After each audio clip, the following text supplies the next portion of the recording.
السلام علیکم ناظرین، کیسے ہیں آپ سب؟ پارٹ 3 میں ہم دیکھتے ہیں برسا محل کو، جہاں پر تکفر والنس اپنے تمام کمانڈروں کے ساتھ یہ سوچ رہا ہوتا ہے کہ عثمان بے کا اگلا ہدف کیا ہوگا، کیونکہ اسے سمجھ نہیں آتی کہ عثمان بے آگے کیا کریں گے۔ اس کے اوپر سارے کمانڈر یہی کہتے ہیں کہ آپ سوچیں کہ وہ کر کیا سکتا ہے، جس کے اوپر تکفر والنس یہ سوچتا ہے کہ جب وہ آیا تھا تو اس نے بہت زیادہ انتظار کیا تھا، اور میں اسے جانتا ہوں کہ اس نے انتظار کیا تھا لیکن اسے غصہ نہیں آیا تھا، آخر کیوں؟ اور جس پر وہ سوچ لیتا ہے کہ اس لیے کیونکہ وہ جو کرنا چاہتا تھا اس نے وہ کرنا تھا۔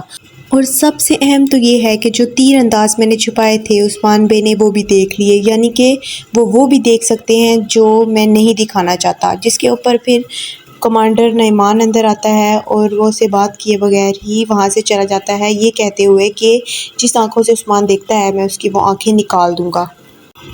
پھر سین بدلتا ہے اور ہم عثمان بے کو دیکھتے ہیں جو اپنے سپاہیوں کے ساتھ یہ بات کر رہے ہوتے ہیں کہ تکفر والنس کی مدد کے لیے ایک بہت بڑا لشکر آنے والا ہے جو مغرب سے آ کر اس کی مدد کرے گا، ہم سب سے پہلے اس کو ختم کریں گے۔ جس کے اوپر وہ اپنے سپاہیوں میں سے چغتائی کو ایک خط پکڑاتے ہیں اور پھر دوسرے سپاہی کو دوسرا خط پکڑاتے ہیں اور ان سے یہ کہتے ہیں کہ اس کے اندر تمام معلومات لکھی ہوئی ہے کہ تم لوگوں نے کیا کرنا ہے، اور پھر ان میں سے ایک سپاہی پوچھتا ہے کہ عثمان بے آپ کیا کریں گے، اس لشکر کو کون ختم کرے گا؟ جس کے اوپر عثمان بے کہتے ہیں کہ یہ میں کروں گا، میں اس لشکر میں گھس کر اس کو ختم کروں گا۔ اور جس کے اوپر باغی کہتے ہیں کہ کیا آپ اکیلے جائیں گے وہاں پر؟ وہ کہتے ہیں کہ ہاں میں اکیلا جاؤں گا۔ اور جس کے اوپر وہ اپنے بیٹوں پر ہاتھ رکھ کے کہتے ہیں کہ جب بیٹا بڑا ہوتا ہے تو سردار کو آرام ملتا ہے۔ جس کے اوپر وہ کہتے ہیں کہ اورحان اور علاؤدین نے ابھی مشق کرنی ہے اور میں ان کا امتحان لوں گا کیونکہ انہوں نے بہت سے کافروں کو ابھی مارنا ہے، اب وہ سخت ترین مخالفین سے پرکھے جائیں گے۔ پھر اورحان کہتا ہے کہ کوئی بھی ایسا نہیں ہے جو اپنے تجربے سے پرکھا نہ جائے۔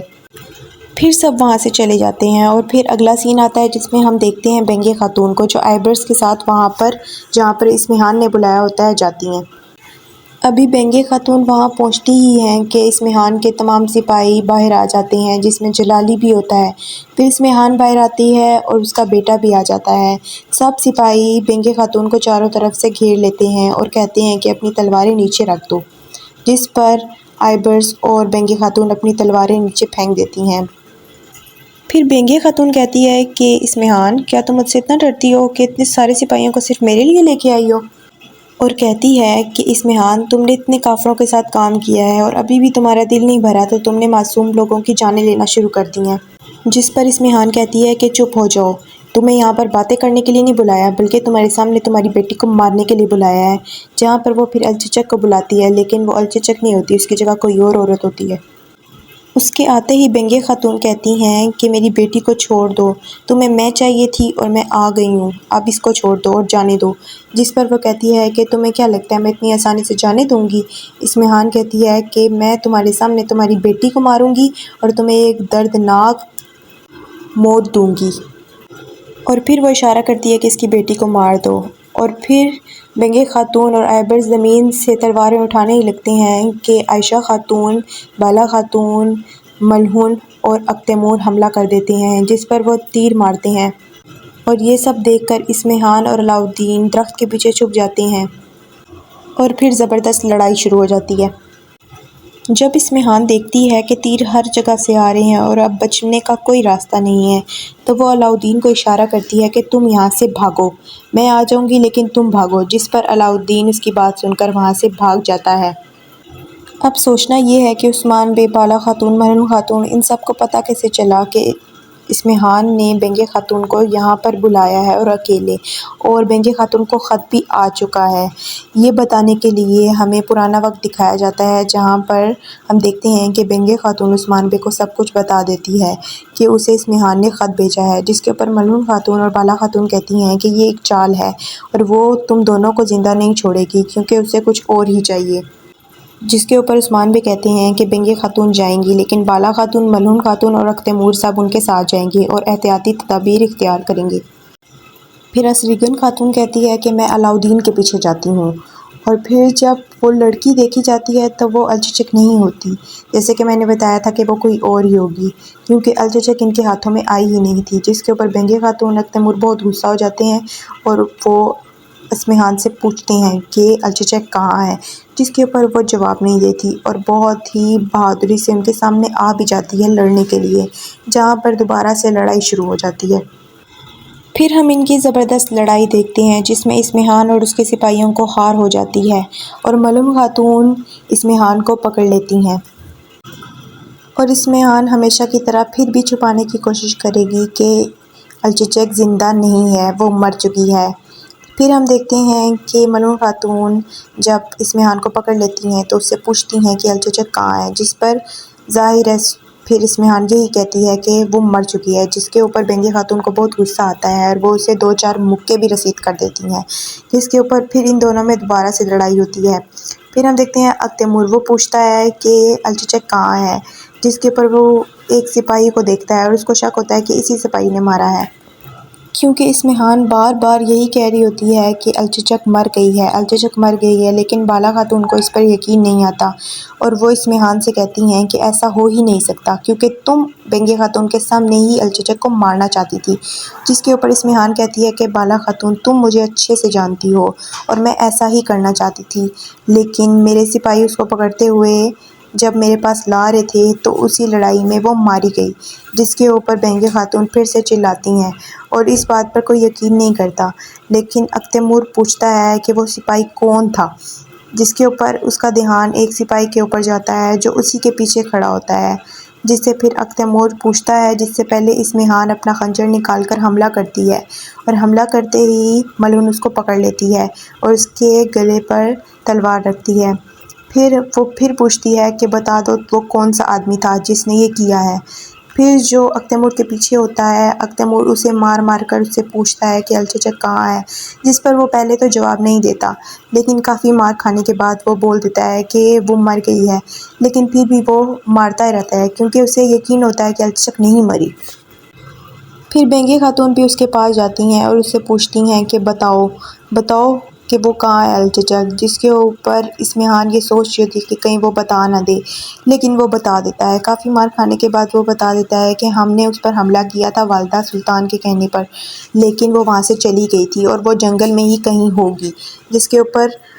تیمور اپنی تلوار اٹھا کر اس کا سر قلم کر دیتا ہے۔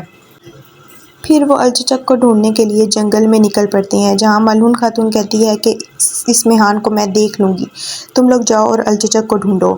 پھر اسریگن خاتون علاؤدین کو لے کے وہاں پر آ جاتی ہیں اور کہتی ہیں کہ اسمہان کو بھی مجھے دے دو، لیکن ملون خاتون کہتی ہیں کہ نہیں، جب تک الچچک نہیں مل جاتی میں اسمہان کو تمہارے حوالے نہیں کروں گی۔ پھر ہم اگلا سین دیکھتے ہیں جہاں پر عثمان اپنے بیٹوں سے کہہ رہے ہوتے ہیں کہ ہمیں ضرورت پڑنے پر بھیس بھی بدلنا پڑتا ہے اور سب سے اہم یہ ہے کہ ہمیں خاموش رہنا ہوتا ہے اور اپنے خنجر کو چھپانا ہوتا ہے، اور پھر وہ کہتے ہیں کہ تم مجھے بتاؤ اورحان میرے پاس کتنے خنجر ہیں، جس کے اوپر اورحان خنجر کو ڈھونڈنا شروع کرتا ہے اور اسے پھر ایک خنجر ملتا ہے اور پھر اس کے بعد وہ دوبارہ ڈھونڈتا ہے اور اس کو دوسرا خنجر بھی مل جاتا ہے، جس کے اوپر وہ کہتا ہے کہ صرف 2 ہی خنجر تھے۔ پھر عثمان بھی کہتے ہیں کہ علاؤدین تم دیکھو۔ پھر علاؤدین ڈھونڈنا شروع کرتا ہے، جس کے اوپر علاؤدین کو ایک خنجر ملتا ہے اور وہ کہتا ہے کہ یہ خنجر بھی تھا بابا، اور پھر وہ کہتا ہے کہ بیٹا تمہیں خنجر کو بہت ہی احتیاط سے چھپانا ہوگا، اور پھر وہ بتاتا ہے کہ میرے پاس اور بھی خنجر ہیں، اور عثمان بے نکال کر دکھاتے ہیں کہ ان کے پاس چوتھا خنجر بھی نکلتا ہے اور 5واں بھی نکلتا ہے، اور پھر بھی وہ ایک اور خنجر بھی نکال لیتے ہیں اور کہتے ہیں کہ دیکھو میرے پاس اتنے سارے خنجر تھے لیکن تم لوگوں نے کم ہی ڈھونڈے ہیں، لیکن کوئی بات نہیں، تم لوگوں کو یہ پتہ ہونا چاہیے کہ خنجر کو کتنے بہترین طریقے سے چھپانا چاہیے۔ پھر عثمان بھی ان کا امتحان لیتے ہیں اور بحران کو کھڑا کرتے ہیں اور اورحان اور علاؤدین کو کہتے ہیں کہ جاؤ اور شاخ پر ایسے پاؤں رکھنا کہ شاخ ٹوٹے نہیں، اور پھر علاؤدین جب شاخ پہ پاؤں رکھتا ہے تو وہ ٹوٹ جاتی ہے، جس پر بحران اس کو مارنے ہی لگتا ہے کہ پیچھے سے اورحان اسے پکڑ لیتا ہے۔ عثمان بے یہ سب کچھ دیکھ کر بہت خوش ہو رہے ہوتے ہیں کیونکہ بحران کو جہاں سے توقع نہیں تھی وہیں سے اورحان نے حملہ کیا تھا اور بحران کو دونوں اطراف سے حیران کر دیا تھا۔ پھر علاؤدین کہتے ہیں کہ بابا اگر ہم میں سے ایک گر جائے تو دوسرا خنجر چلا سکتا ہے۔ پھر عثمان بے تیر اندازی سکھاتے ہیں اورحان اور علاؤدین کو اور ایک تیر مارتے ہیں جو بالکل نشانے پر لگتا ہے۔ پھر وہ کہتے ہیں کہ اورحان چلو اب تمہاری باری، جس پر اورحان بھی مارنے کی کوشش کرتا ہے تیر، لیکن تیر اپنے نشانے پر نہیں لگتا۔ اور پھر علاؤدین کو موقع ملتا ہے تو علاؤدین بھی ایسا ہی کرنے کی کوشش کرتا ہے، لیکن پھر بھی علاؤدین کا نشانہ بھی کہیں اور چلا جاتا ہے، جس کے اوپر عثمان بے کہتے ہیں کہ بیٹا یہ تھوڑا مختلف ہے، میں تمہیں بتاتا ہوں کہ اس کو کیسے کرنا ہے، یہ آسان لگتا ہے لیکن آسان ہے نہیں۔ پھر عثمان بے اورحان کو انسٹرکشنز دیتے ہیں اور بتاتے ہیں کہ سانس روکو اور اپنے ہدف سے 5 ہاتھ اوپر جگہ ہو، اور پھر کہتے ہیں کہ چھوڑو، جس پر تیر واقعی نشانے پر لگتا ہے۔ پھر اس کے بعد وہ علاؤدین کو بتاتے ہیں کہ اس نے کیسے مارنا ہے، پھر تیر دوبارہ سے علاؤدین کا بھی نشانے پر لگتا ہے۔ پھر بحران حلف آتا ہے اور کہتا ہے کہ سپاہیوں سے خبر ملی ہے کہ وہ اپنی جگہ پر پہنچ گئی ہیں۔ پھر ہم دیکھتے ہیں چاغاتائی کو، جو یہ روتا ہوا چرچ کے اندر آتا ہے اور سب سے پوچھتے ہیں راہب کہ کیا ہوا ہے، اور جس پر وہ کہتا ہے کہ میں نے بہت سارے گناہ کیے ہیں، اور وہ پوچھتا ہے کہ کیا گناہ کیا ہے تم نے، جس پر چاغاتائی روتا ہوا کہتا ہے کہ میں نے بہت سارے آدمیوں کو مارا ہے، اور پھر آہستہ آواز میں کہتا ہے کہ وہ آدمی جو تھے وہ کافر تھے اور عیسائی تھے، جس کے اوپر وہ ہنسنا بھی شروع کر دیتا ہے۔ اور پھر وہاں پر دوسرے سپاہی اندر آ جاتے ہیں کیونکہ ان کو پتہ ہوتا ہے کہ یہ ان کے ساتھ نہیں ہے۔ پھر وہ قربوز حلف کہتا ہے کہ یہاں سے بھاگو کیونکہ زیادہ سپاہی آ رہے ہیں، اور پھر وہ وہاں سے بھاگ جاتے ہیں۔ پھر سین بدلتا ہے اور ہم الچچک کو دیکھتے ہیں، جس کو بنگے خاتون، اکتمور اور بالا خاتون سب مل کر ڈھونڈ رہے ہوتے ہیں، اور وہ یہی کہہ رہے ہوتے ہیں کہ رات ہونے والی ہے، ہمیں اس کو ڈھونڈنا ہوگا۔ پھر ہم دیکھتے ہیں بیندر کو، جو اپنے سپاہی یعنی کہ عثمان بے کے سپاہی کے ساتھ ہوتا ہے، اور وہ اس کو غلام بنا کر تاجروں کے سامنے لے کے جاتا ہے، اور پھر ایسے پیش کرتا ہے جیسے یہ میرا غلام ہے اور میں اسے بیچنے کے لیے آیا ہوں۔ اور پھر عثمان بے کا ہی ایک سپاہی جو ہے وہ ان کا سونا لے کر بھاگ جاتا ہے، جس کے اوپر بیندر کہتا ہے کہ جاؤ اپنے غلام کو کہ پکڑو اس کو، اور وہ پھر پکڑ کر اس کو لے آتا ہے، جس کے اوپر وہ اس کو سونا واپس کر دیتا ہے۔ اور سب یہ دیکھ رہے ہوتے ہیں کہ یہ کتنا اچھا ہے، لیکن اس پہ بیندر کہتا ہے کہ چلو میرے ساتھ یہ دنیا ہے، میں تمہیں اپنا دوست سمجھتا ہوں لیکن پھر بھی لے کے تو جاؤں گا، جس کے اوپر پھر وہ کہتا ہے کہ وہ لوگ آئیں گے، دیکھنا میرے پیچھے آئیں گے، اور وہ لوگ آ جاتے ہیں، فوجی سب اس پر حملہ کر دیتے ہیں، اور جس حملے میں پھر دوبارہ سے زبردست لڑائی ہوتی ہے۔ اور پھر جب وہ ان سب کو مار دیتے ہیں تو اور سپاہی آ جاتے ہیں، جس کے اوپر بیندر کہتا ہے کہ چلو چلتے ہیں، یہ زیادہ ہی ہیں، پھر وہ وہاں سے بھاگ جاتے ہیں۔ پھر ہم اگلا سین دیکھتے ہیں جہاں پر عثمان بے جا رہے ہوتے ہیں۔ پھر سین بدلتا ہے اور ہم دیکھتے ہیں کہ الچچک کو، جو وہاں پر زخمی حالت میں لیٹی ہوتی ہے، اور پھر بالا خاتون کہتی ہیں کہ ہم ایسے ہی نہیں ڈھونڈ سکتے، ہمیں ادھر ادھر بکھرنا ہوگا، اور پھر وہ بکھر جاتے ہیں۔ اکتمور جب الچچک کو آوازیں لگا رہا ہوتا ہے تو الچچک سن لیتی ہے اور اکتمور کو آواز دیتی ہے، جس کے اوپر اکتمور دوبارہ سے چیختا ہے، اور الچچک پھر کہتی ہے اکتمور، جس کے اوپر اکتمور اس کو دیکھ لیتا ہے اور وہاں بھاگتا ہوا آتا ہے، اور الچچک کے ساتھ پوچھتا ہے کہ تم ٹھیک ہو، اور پھر وہ بنگے خاتون، قمرالابدال اور بالا خاتون کو بھی آوازیں لگانا شروع کر دیتا ہے۔